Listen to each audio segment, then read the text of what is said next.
Today we're going to be doing an install on a 2002 Duramax LB7 of a FASS Titanium Series Plus 165 gallon an hour fuel pump. As you open the Titanium Signature Series Plus box, you'll notice that everything is right there for you.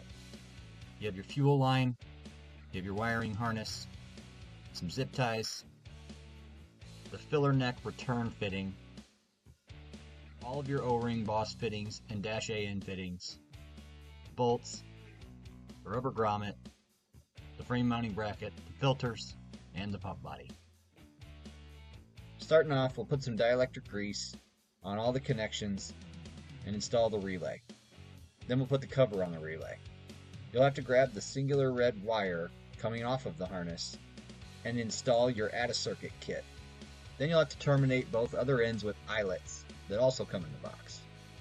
These will be your power and ground wires. Make sure you verify the key-on circuit with a test light. Then connect the power wire to the power block and the ground wire to the support right next to the radiator. Next up, run your harness starting in the engine bay, down on the driver's side, right along the main harness that runs to the back along the frame. Take your spacers and place them on the pump body and prepare all of the bolts to install the frame mounting bracket. Now put the O-rings on the ORB fittings and put them into ports T and E on the pump body. To install the frame mounted bracket, remove the bed bolt, put the frame mounted bracket up there with the rubber grommet, and put the bolt back in.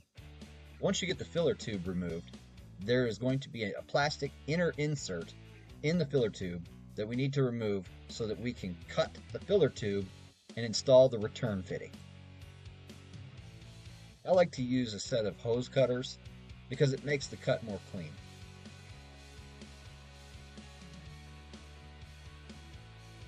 Install the return fitting with the provided hose clamps. Installing the pump body onto the frame mount is pretty self-explanatory. 4 bolts, 4 nuts, 4 slots. Then just throw some dielectric grease on the connector, make the connection. Remove the 3 bolts and drop the fuel cooler and disconnect the tank to engine supply line connection. The curve fitting will be attached to the fuel line and then connected to the pump body at the connector marked T. The blue fitting will go in the other end of that line after you measure it and cut it. You can see the line in the background that goes to port E, secured with just a hose clamp.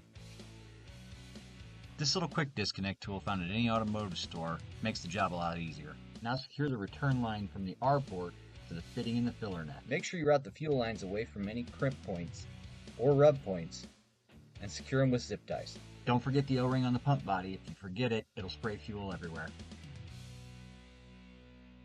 Now screw on the filters, water separator, and particulate filter. Make sure everything's tight. Check all your connections, fire it up, check for leaks.